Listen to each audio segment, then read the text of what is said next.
अस्सलाम वालेकुम। Welcome to Zaheer Ali officials. त अॼु असां जूनियर साइंस टीचर जे IBA सिलेबस जे सब्जेक्ट केमिस्ट्री जो इम्पोर्टेंट चैप्टर शुरू कंदासीं। त सभ खां पहिरां पहिरां असां स्टेट सां मीटर कंप्लीट करे चुका आहियूं, जंहिंखे तव्हां हिन मुंहिंजे प्रोफाइल ते ॾिसी सघो था, मुंहिंजा कंप्लीट लेक्चर्स। त अॼु असां स्ट्रक्चर ऑफ एटम जो पार्ट 1 डिस्कस कंदासीं। त होपफुली इन सॼे चैप्टर खे ॿिनि पार्ट्स में जेको आहे कंप्लीट कंदासीं, ॿिनि लेक्चर्स में कंप्लीट कंदासीं। त हीउ तमामु हिकिड़ो अहम चैप्टर आहे ऐं तव्हां हीउ चैप्टर पढ़ण खां पोइ रिलैक्स थी सघो था त इनशाला जेको बि हिन मां क्वेश्चन ईंदो उहो हिन टॉपिक्स मां ईंदो जेका मां हिते हिन में डिस्कस कंदुसि। ऐं हीउ लेक्चर कंप्लीट ॾिसण खां पोइ हिन जो PDF हिन नंबर ते व्हाट्सएप करे तव्हां हासिलु करे सघो था। त बिना कंहिं देर जे अचो त स्टार्ट था कयूं एटॉमिक स्ट्रक्चर। त सभ खां पहिरां पहिरां असां एटम जो इंट्रोडक्शन कंदासीं। त एटम जेको आहे इहो ग्रीक लैंग्वेज जे वर्ड एटोमास मां वरितल आहे, यानी atom is derived from word of Greek language एटोमास, जिसका मतलब होता है इनडिविजिबल, मीन्स नॉट कटेबल। यानी एटम वर्ड का मतलब है इंडिविजिबल और not cuttable.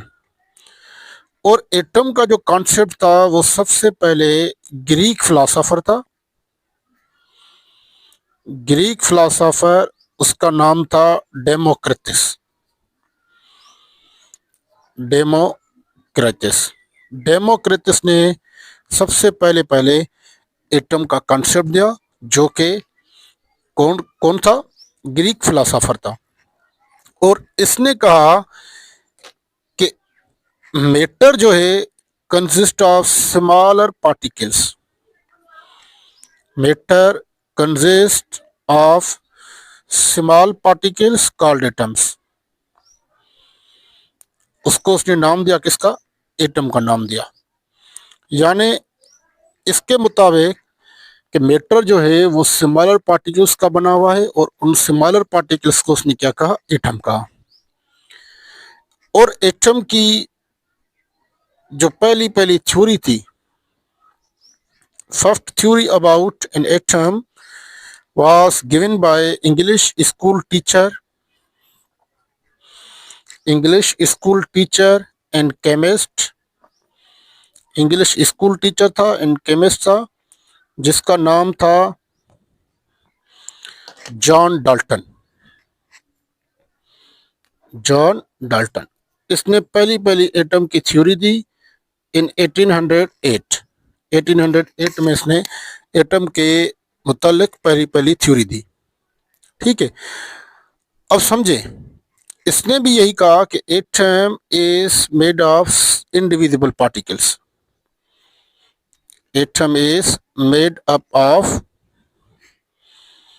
Indivisible particles, means atom can not be divided further. यानी एटम को ज़्यादा जो है वो हम हिस्सों में डिवाइड नहीं कर सकते। ठीक है, यानी ऐसे समझें कि जो स्मॉलेस्ट पार्टिकल ऑफ मैटर है, स्मॉलेस्ट पार्टिकल ऑफ मैटर, वो क्या कहा गया? वो कहा गया atom. Means atom can not be divided further. Atom को ज़्यादा हिस्सों में तकसीम नहीं कर सकते। ठीक है, वो जो मॉडर्न कॉन्सेप्ट है atom can be divided further, यानी उसके सब एटॉमिक पार्टिकल्स भी होते हैं।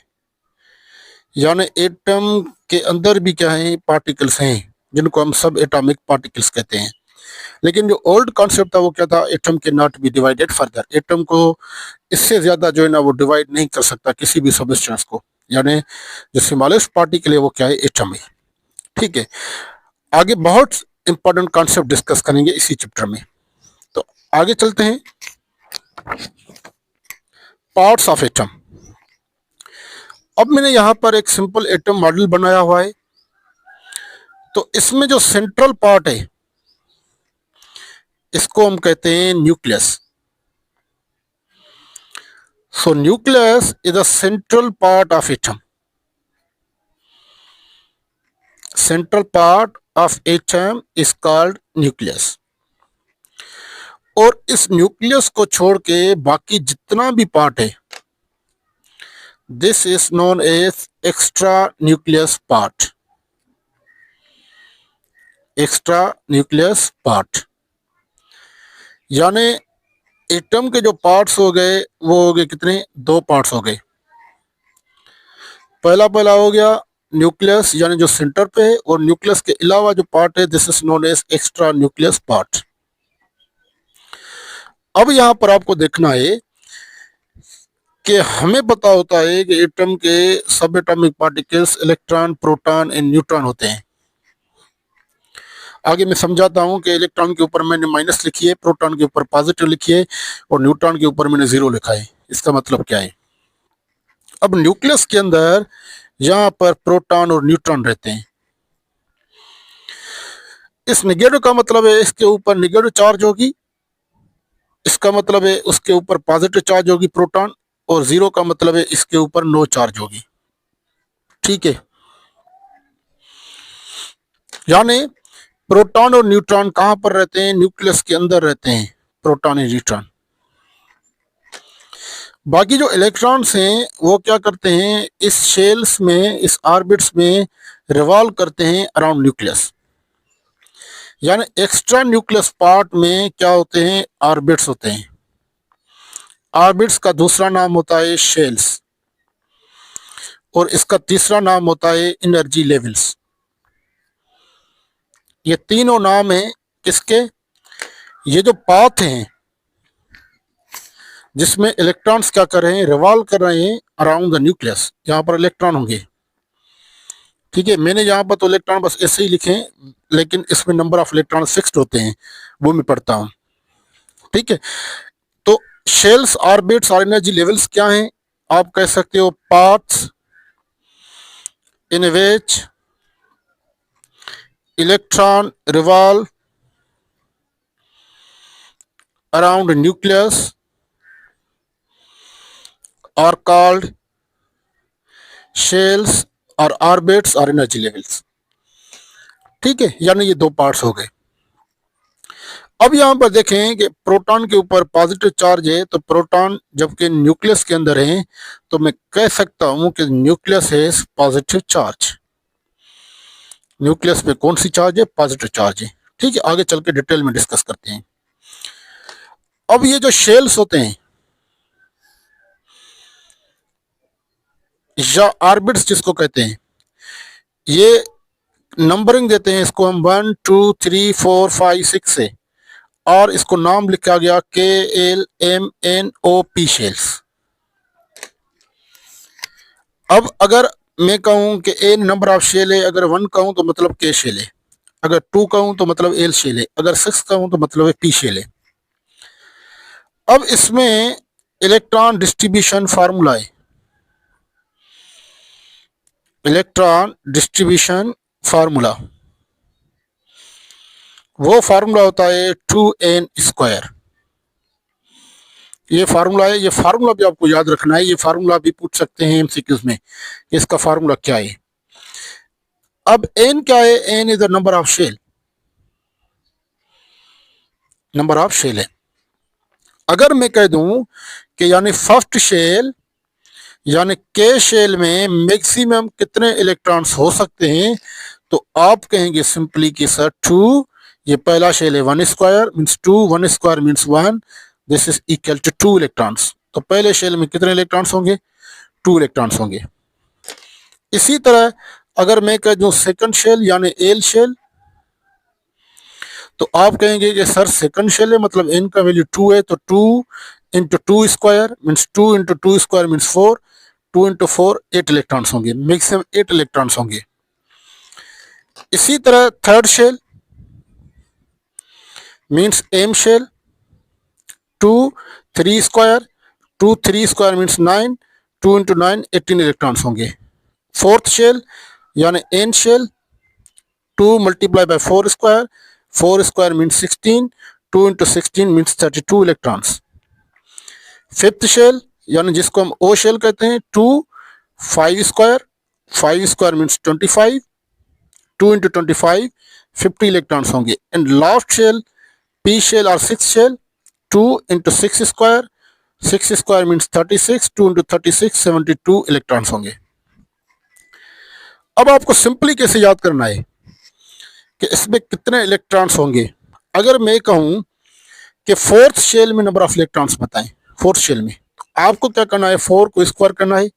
4 square means 4 into 4, this is equal to 16। 16 को डबल कर देना है, 32 इलेक्ट्रॉन्स। 32 इलेक्ट्रॉन्स हो गए फोर्थ शेल में मैक्सिमम। अगर मैं कहूं कि सिक्स शेल में कितने इलेक्ट्रॉन होंगे, तो आपको याद करना है 6 स्क्वायर मीन्स 36, 36 को डबल कर देना है, 72 इलेक्ट्रॉन्स। ये इजी वे है। ठीक है, आगे चलते हैं। सब एटॉमिक पार्टिकल्स। तो सब एटॉमिक पार्टिकल्स जो हमारे पास मेन सब एटॉमिक पार्टिकल्स हैं वो क्या हैं, 3 हैं। तो इनकी प्रॉपर्टीज ऑलरेडी मैंने यहां पर लिख ली हैं, आपको सिर्फ क्या है समझने की जरूरत है। इसको मैं इजी वे में समझाऊंगा। इलेक्ट्रॉन, प्रोटॉन, न्यूट्रॉन और 3 मेन सब एटॉमिक पार्टिकल्स। ये एटम के 3 मेन सब एटॉमिक पार्टिकल्स होते हैं। जैसे मैंने आपको बताया कि जो प्रोटॉन और न्यूट्रॉन है ये न्यूक्लियस के अंदर होते हैं, और जो इलेक्ट्रॉन्स हैं वो क्या होती हैं, शेल्स में रिवॉल्व करते हैं, जिसको हम ऑर्बिट्स और एनर्जी लेवल भी कहते हैं। अब पहली पॉइंट क्या है कि electron was discovered by J Thomson. J Thomson ने इलेक्ट्रॉन को डिस्कवर किया। ठीक है, सम बुक्स में आता है 1897। Electron has negative charge. Electron के ऊपर जो चार्ज है वो क्या है, नेगेटिव है। और जो चार्ज का अमाउंट है वो आपने देखा है यहाँ पर 1.602 into 10 power minus 19 C। What is the C stand for? C stand for coulomb. Coulomb is the unit of charge. Coulomb क्या है, चार्ज का यूनिट है। लाइटेस्ट पार्टिकल है, यानी अगर आपसे कोई पूछा गया है कि इलेक्ट्रॉन, प्रोटॉन और न्यूट्रॉन में से लाइटेस्ट कौन सा है, जिसका मास जो हो, जिसका वेट जो हो वो क्या हो, बिल्कुल कम हो, तो आप क्या कहेंगे, इलेक्ट्रॉन। और उसका जो मास है, मास ऑफ इलेक्ट्रॉन, वो क्या है, 0.00055 AMU। AMU is stand for atomic mass unit, यानी ये किसी बिल्कुल स्मॉल मास को मेयर करने का यूनिट है। जैसे मास को मेयर करने के ग्राम भी होता है, किलोग्राम भी होता है, ऐसे स्मॉलर मासेस को मेयर करने के लिए हम एक और यूनिट केमिस्ट्री में, साइंस में यूज करते हैं, जिसको हम कहते हैं AMU means atomic mass unit, जिसको हम किलोग्राम में इस तरह लिख सकते हैं, 9.11 इंटू 10 पावर माइनस 31 किलोग्राम। ये भी इलेक्ट्रॉन का मास है।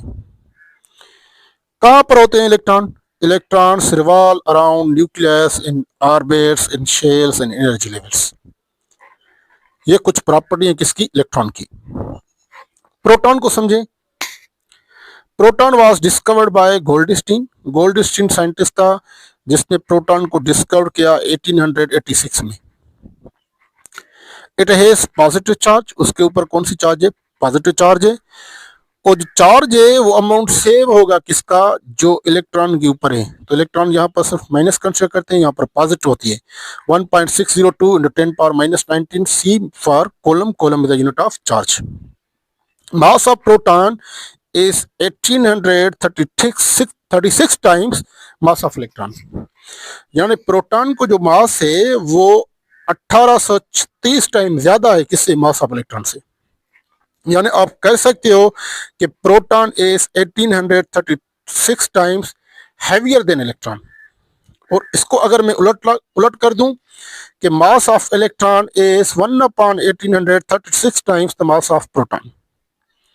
और जो प्रोटॉन है वो क्या है, 1836 टाइम्स लाइटर देन किसके है, प्रोटॉन के, इलेक्ट्रॉन। ठीक है, electron is 1836 times lighter than proton. Proton is 1836 times heavier than electron. और जो mass of electron है, this is known as 1.007 AMU. AMU stands for atomic mass unit. और जो किलोग्राम में है वो क्या है 1.67 इंटू 10⁻⁻27 किलोग्राम। अब यहां पर एक बात आपको समझनी है, मैंने यहां पर लिखा है this is known as charge. Charge to mass ratio of proton is less than charge to mass ratio of electron. इसको समझने के लिए मैं यहां पर एक पेज लेता हूं, इसी वे में समझाता हूं कि charge to mass ratio of proton is less than charge to mass ratio of electron. और इसको उल्टा कर दें, charge to mass ratio of electron is greater than charge to mass ratio of proton. अब यहां पर देखें, charge to mass ratio of proton है, charge to mass ratio of electron है। अब चार्ज क्या है 1.602 इंटू 10⁻⁻19 कोलम है, और यहां पर भी 1.602 इंटू 10⁻⁻19 कोलम है। इसको हम नेगेटिव में नहीं कंसिडर करेंगे, बस ये चार्ज का अमाउंट होता है। बस नेगेटिव क्या होती है, साइन शो करती है कि इलेक्ट्रॉन के ऊपर चार्ज जो है वो नेगेटिव है, लेकिन उसका जो अमाउंट होगा वो 1.602 इंटू 10⁻⁻19 होगा। यहाँ पर भी 1.602 इंटू 10⁻⁻19 होगा। ठीक है, अब देखें, इसमें डिवाइड करेंगे मास ऑफ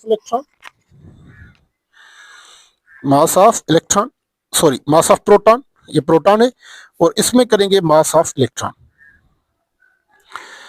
अब ये वैल्यू जो न्यूमरेटर है, न्यूमरेटर डिवाइडेड बाय डिनोमिनेटर, तो न्यूमरेटर जो है वो क्या है, सेम है।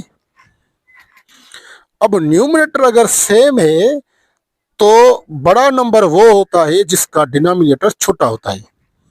तो आप देखेंगे कि इसका जो मास ऑफ इलेक्ट्रॉन होता है वो क्या होता है, कम होता है, और इसका जो मास ऑफ प्रोटॉन होता है वो क्या होता है, ज्यादा होता है। मास of proton mass of electron से ज्यादा होता है। तो अगर सेम वैल्यू को ज्यादा वैल्यू से डिवाइड करूंगा तो यहां पर जो आंसर आएगा वो स्मॉल आएगा, और इसी वैल्यू को छोटे नंबर से डिवाइड करूंगा तो यहां पर जो आंसर आएगा वो क्या आएगा, लार्ज आएगा। तो charge per mass ratio of electron का वैल्यू ज्यादा होगा किससे, charge to mass ratio of proton से। तो इसलिए मैंने यहां पर पॉइंट लिख दिए, charge to mass ratio of proton is less than charge to mass ratio of electron. अब इसको ऐसे भी लिख सकते हो कि charge to mass ratio of electron is greater than charge to mass ratio of proton. ठीक है, यही बात हमने यहां पर लिख दी है। ओके, अब आते हैं न्यूट्रॉन के ऊपर। Neutron was discovered by James Chadwick. James Chadwick ने डिस्कवर किया था इन 1932। इट इज नो चार्ज, इसके ऊपर कोई चार्ज नहीं है, मीन जीरो कॉलम है, ये न्यूट्रल है।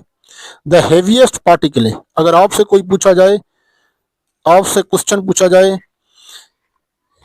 कि which particle is the heaviest particle of atom, atom का हेवीएस्ट पार्टिकल कौन सा है, तो आप कहेंगे न्यूट्रॉन।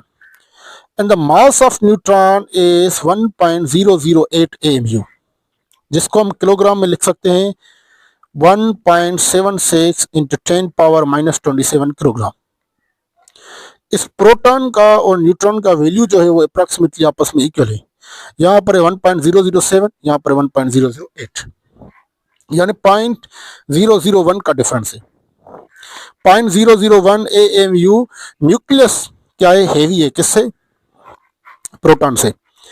तो यहाँ पर 1.67 है इंटू 10 पावर, यहाँ पर देखिए -27 है, यहाँ पर भी -27 है। तो mass of proton is approximately equal to mass of neutron. Proton और न्यूट्रॉन का जो मास है वो आपस में अप्रॉक्सीमेटली क्या है, इक्वल है। अच्छा, कुछ बुक्स में क्या आता है, ये जो 1836 है ना, ये 1840 भी आता है। ठीक है, ये भी आपको याद रखना है। तो mass of proton is approximately equal to mass of neutron होता है। Charge to mass ratio of neutron is equal to 0। क्यों, क्योंकि न्यूट्रॉन के ऊपर चार्ज 0 है, मास कितना भी हो उससे डिवाइड करेंगे तो आंसर क्या आएगा, 0 आएगा। ठीक है, ठीक है। तो अब क्या है, हम some important points about atomic structure discuss करेंगे। तो पहली पॉइंट है, न्यूक्लियस हैज पॉजिटिव चार्ज। जो न्यूक्लियस होता है एटम का, उसमें प्रोटॉन और न्यूट्रॉन रहते हैं। तो हमें पता है कि प्रोटॉन के ऊपर पॉजिटिव चार्ज होती है, इसलिए न्यूक्लियस के ऊपर भी कौन सी चार्ज होगी, पॉजिटिव, क्योंकि न्यूट्रॉन के ऊपर तो कोई चार्ज नहीं है। ठीक है। तो अगर कोई पूछे आपसे कि why nucleus of an atom is positive charge, तो आप कहेंगे कि because protons are present there, so proton has positive charge, that's why nucleus is also positive charge. Second point, atom is electrically neutral, यानी अगर आपसे कोई पूछे कि चार्ज ऑन एटम, वो क्या होगी, वो क्या होगी, जीरो। इलेक्ट्रिकल न्यूट्रल होता है। हाँ, इलेक्ट्रॉन जब लॉस और गेन करेगा तो वो आयन बन जाएगा, उसके ऊपर चार्ज होगी, वो अलग बात है। लेकिन एटम इलेक्ट्रिकली क्या होता है, न्यूट्रल होता है। Why? Because atom contain same number of electrons and same number of protons. So the negative charge on electron cancel out the positive charge on proton. दोनों क्या हो जाएंगी, इक्वल हैं, तो आपस में कैंसिल आउट हो जाएंगी, तो उनका सम क्या हो जाएगा, जीरो हो जाएगा। That's why atom is electrically neutral. तो अगर आपसे कोई पूछे why atom is electrically neutral, तो आप कहेंगे atom is electrically neutral because an atom contains same number of electrons and protons, so the negative charge on electron cancel out the positive charge on protons. ठीक है। Nucleus was discovered by Rutherford. अब ये जो nucleus है, जो central part होता है, वो किसने डिस्कवर किया था, रदरफोर्ड ने डिस्कवर किया था। Protons and neutrons are collectively known as nucleons. ठीक है, यानी न्यूक्लियस के अंदर जो प्रोटॉन और न्यूट्रॉन है, प्रोटॉन एंड न्यूट्रॉन है, उन दोनों को मिला के हम नाम देते हैं न्यूक्लियॉन्स का। इन दोनों को हम कहते हैं कि वो क्या है, न्यूक्लियॉन्स हैं। ठीक है, अगर सपोज करें कि मैं कहूँ कि किसी एटम में 6 प्रोटॉन है और 6 न्यूट्रॉन है, तो आप कह सकते हो कि इसमें जो नंबर ऑफ न्यूक्लियॉन्स होंगे वो 12 होंगे। न्यूक्लियॉन्स क्या होंगे, 12 होंगे। क्यों? क्योंकि protons and neutrons are collectively known as nucleons. ये मोस्ट इंपॉर्टेंट पॉइंट है। apparatus used for discovery of electron and proton is discharge tube। ठीक है, यानी इसमें जो apparatus यूज हुआ था इलेक्ट्रॉन और प्रोटॉन की डिस्कवरी के लिए, उसको हम क्या कहते हैं, डिस्चार्ज ट्यूब कहते हैं। अब डिस्चार्ज ट्यूब क्या होता है, डिस्चार्ज ट्यूब एक ग्लास टाइप होता है जिसमें 2 इलेक्ट्रोड्स लगे होते हैं। ठीक है, और दोनों इलेक्ट्रोड्स क्या होते हैं, किसी हाई वोल्टेज सोर्स यानी बैटरी से कनेक्टेड होते हैं। ठीक है, और एक पॉइंट यहां पर लगी होती है वैक्यूम पंप। वैक्यूम पंप, तो अगर आपसे कोई पूछे कि what is the function of vacuum pump in discharge tube, तो आप कहेंगे to evacuate the air, to remove the air from discharge tube, remove the air from discharge tube. Discharge tube में से एयर को क्या करेंगे, निकालेंगे। ठीक है, ये कुछ इंपॉर्टेंट पॉइंट्स थी। अब आते हैं एक और टॉपिक पे, जिसको हम कहेंगे atomic number and mass number. अब एटॉमिक नंबर क्या है, number of protons present in nucleus of an atom is called atomic number, जिसको हम Z से रिप्रेजेंट करते हैं। Z जो है वो जर्मन लैंग्वेज के वर्ड जहलिन और जहल में से लिया गया है, इसलिए हम इसको एटॉमिक नंबर बोलते हैं, जिसका मतलब होता है नंबर, जिसका मतलब होता है नंबर। ठीक है, अब आप इसको ऐसे डिफाइन कर सकते हो कि जितना भी एटॉमिक नंबर होगा उतने ही क्या होंगे, नंबर ऑफ प्रोटॉन्स होंगे। और हमें पता होता है कि न्यूट्रल एटम में, अभी हमने पढ़ा कि न्यूट्रल एटम में नंबर ऑफ इलेक्ट्रॉन्स और नंबर ऑफ प्रोटॉन्स आपस में इक्वल होते हैं, तो मैं कहूंगा वही क्या है, एटॉमिक नंबर है। तो आप सिंपली कह सकते हो कि न्यूट्रल एटम में जितने इलेक्ट्रॉन होंगे उतने ही प्रोटॉन होंगे, उतना ही उसका क्या होगा, एटॉमिक नंबर होगा। ठीक है, सपोज करेंगे अगर मैं कह दूं कि कार्बन है 6, इसका एटॉमिक नंबर कहेंगे आप 6 है, इसमें इलेक्ट्रॉन भी 6 हैं और प्रोटॉन भी क्या है, 6 है, क्योंकि यहाँ पर कोई भी चार्ज ऊपर कार्बन के नहीं है। मीन्स इट मीन्स कार्बन क्या है, यहाँ पर न्यूट्रल एटम है। ठीक है, तो आप इसकी और भी डेफिनेशन कह सकते हैं कि नंबर ऑफ इलेक्ट्रॉन्स और प्रोटॉन्स प्रेजेंट, यहाँ पर इन न्यूट्रल एटम कहना लाजमी है, क्योंकि एटम अगर न्यूट्रल नहीं होगा तो उसमें नंबर ऑफ इलेक्ट्रॉन्स या ज़्यादा हो जाएंगे या क्या हो जाएंगे, कम हो जाएंगे। ठीक है, उसके बाद मास नंबर। अब मास नंबर क्या है? The mass number is the total sum of protons and neutrons present in an atom or in nucleus of an atom is called mass number। और इसको ए से रिप्रेजेंट करते हैं, mean sometimes it's also known as atomic mass. लेकिन atomic मास में थोड़ा क्या होता है, डिफरेंस होता है, वो आगे चल के हम डिफाइन करेंगे कि मास नंबर और एटॉमिक मास में क्या डिफरेंस है। तो आपने डेफिनेशन यहाँ पर देख ली कि mass number is a sum of proton plus neutrons. अब जो प्रोटॉन है वही उसका क्या है, एटॉमिक नंबर है। तो आप कह सकते हो कि mass number is a sum of atomic number and neutron. अगर मैं न्यूट्रल एटम की बात कह दूं तो न्यूट्रल एटम में अगर आपको इलेक्ट्रॉन गिवन हो तो आप कह सकते हो कि sum of electron plus neutron in neutral atom, क्योंकि न्यूट्रल एटम में प्रोटॉन और इलेक्ट्रॉन सेम होंगे, न्यूट्रल एटम में एटॉमिक नंबर और इलेक्ट्रॉन सेम होंगे, यानी न्यूट्रल एटम में तीनों क्या होते हैं, सेम होते हैं। अब आपको एग्जांपल देता हूं। अगर आपको कुछ ऐसा गिवन हो, ये एटॉमिक मास यहां पर भी होता है, अगर एटॉमिक मास नीचे की तरफ हो तो वो क्या होगा, बड़ा जो नंबर होगा वो एटॉमिक मास होगा। क्यों बड़ा नंबर एटॉमिक मास होगा?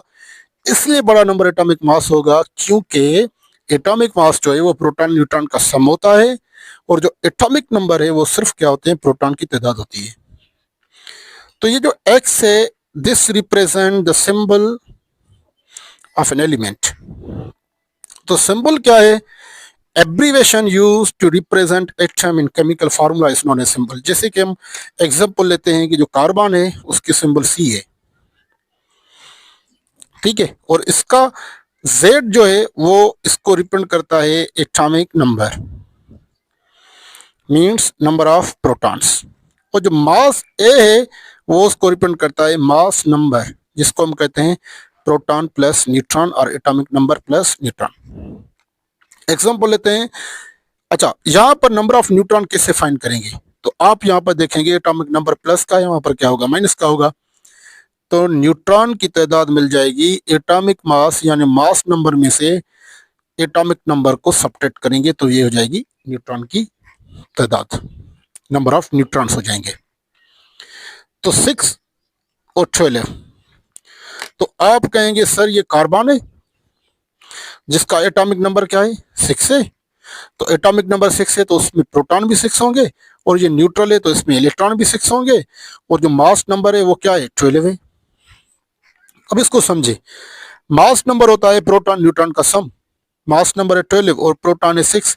तो 6 में क्या ऐड करूंगा कि 12 आ जाएंगे, तो आप कहेंगे 6, यानी इसमें न्यूट्रॉन जो होंगे वो हो जाएंगे 6। आपको कैसे फाइंड करना है कि मास नंबर में से एटॉमिक नंबर माइनस करना है, means 12 minus 6 is equal to 6। इसमें नंबर ऑफ न्यूट्रॉन्स भी क्या होंगे, 6 होंगे। ठीक है, ये था सिंपल कॉन्सेप्ट किसका, एटॉमिक नंबर और मास नंबर का। आगे चलते हैं, first 20 elements with atomic number and mass number. पहले 20 एलिमेंट्स हैं जो आपको रिमेंबर रखने हैं, उनके एटॉमिक नंबर, उसके मास नंबर, और आप इसमें नंबर ऑफ न्यूट्रॉन्स भी फाइंड कर सकते हैं। Hydrogen atomic number 1, helium atomic number 2, atomic mass number 4, lithium atomic number 3, mass number 7, beryllium 4 and 9, boron 5 and 11, carbon 6 and 12। ये क्वेश्चन पूछा गया है कि what is the atomic number of carbon.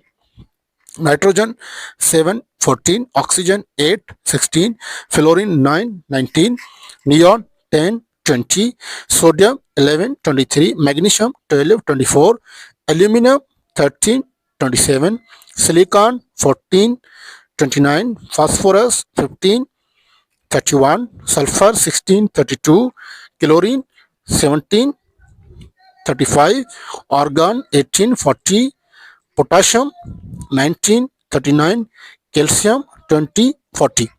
अब यहाँ पर देखें, एक एग्जांपल लेते हैं क्लोरीन का 17 35। आप कहेंगे कि सर यहाँ पर तो 35.5 होता है, तो ये होता है एटॉमिक मास, जिसकी आगे चल के मैं बात करूंगा कि ये 0.5 कहाँ से आ गया। ठीक है, यहाँ पर हम सिर्फ मास नंबर कंसिडर करें, जिसका मास नंबर क्या होता है, 35 होता है। ठीक है, क्योंकि ये प्रोटॉन न्यूट्रॉन का सम होता है, कभी भी प्रोटॉन या न्यूट्रॉन हाफ नहीं होता, इसलिए इसमें और मास नंबर में मैंने आपको बताया कि थोड़ा क्या है, डिफरेंस है।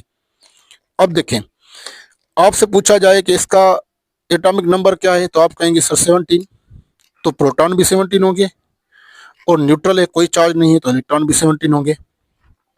अब जो मास नंबर है वो है 35, और न्यूट्रॉन कितने होंगे, 35 में से 17 माइनस करेंगे तो न्यूट्रॉन हो जाएंगे 18। इसी तरह आप से किसी भी एटम के अंदर नंबर ऑफ न्यूट्रॉन पूछ सकता है, नंबर ऑफ इलेक्ट्रॉन पूछ सकता है, atomic number, mass number, number of proton पूछ सकता है। ठीक है, अब यहां पर एक बात गौर करें, हाइड्रोजन। हाइड्रोजन दुनिया का ओनली एलिमेंट है, वाहिद एलिमेंट है, वाहिद एटम है जिसका atomic number and mass number same होता है। यानी atomic number and mass number क्या होगा, सेम होगा। Hydrogen is only element having no neutron, उसके न्यूक्लियस में कोई भी न्यूट्रॉन नहीं होगा।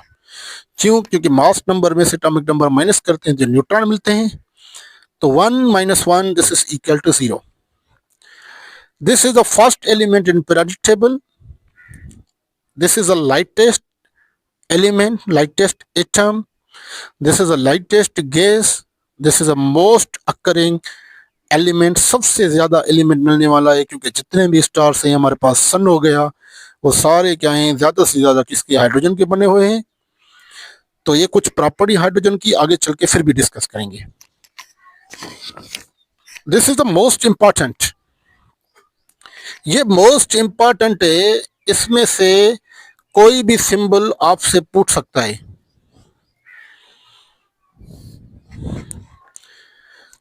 Names of elements taken from Latin words, वो एलिमेंट्स जिसके नेम्स लैटिन वर्ड में से लिए गए हैं। अच्छा, जो आखिरी वाला है टंगिस्टन, कुछ बुक्स में लिखते हैं ये जो है वो जर्मन वर्ड है, बाकी सारे क्या है, लैटिन है। तो देखिए, सोडियम का जो लैटिन वर्ड नेम है वो है नेट्रियम, इसकी सिंबल इसलिए होती है Na। पोटाशियम का लैटिन नेम है कैलियम, इसलिए उसकी सिंबल होती है K। आयरन का फेरम, symbol Fe। Gold iron, symbol Au। Silver अर्जेंटम, सिंबल Ag। लीड प्लम्बम, सिंबल Pb। टिन स्टेनियम, Sn। एंटीमनी स्टीबियम, Sb। ठीक है, काफी टेस्ट में ये दोनों क्वेश्चंस पूछे गए हैं कि सिल्वर और गोल्ड की सिंबल बताएं Ib की तरफ से। मरकरी हाइड्रोजीनियम, Hg। कॉपर कुप्रम, Cu। Tungsten wolfram, W। अब आपको बात ये याद रखनी है कि जो टंगिस्टन है, वोल्फ्रम, जिसको हम W से रिप्रेजेंट करते हैं, this tungsten is used in bulb filament. Bulb filament में ये टंगिस्टन यूज होता है। ठीक है, समझाता हूँ आपको। आपने देखा होगा कि एक गिलास के बल्ब होते थे, अभी भी होते हैं, लेकिन अभी चेंज हो गए हैं, उसका जो अंदर वाला हिस्सा है वो जाहिर नहीं होता। आपने यहाँ पर एक स्मॉल सी पतली सी आपने वायर देखी होगी, जो क्या करती है, यही फ्लेम प्रोड्यूस करती है, यही रोशनी पैदा करती है। दिस फ्लेमेबल वायर, और इस वायर को हम कहते हैं बल्ब फिलामेंट, यानी जो पार्ट क्या करता है, ग्लो होता है, जलता है, ये जो होती है ये टंगिस्टन की बनी होती है। उम्मीद करता हूँ आपने ये लेक्चर समझ लिया होगा, और ये था हमारा पार्ट 1 एटॉमिक स्ट्रक्चर का। पार्ट 2 में हम बहुत जल्द हाजिर होंगे आपके साथ। हमारे चैनल को सब्सक्राइब कर दें and join the free WhatsApp group for preparation. मिलते हैं एक और न्यू लेक्चर में, तब तक के लिए अल्लाह हाफिज़।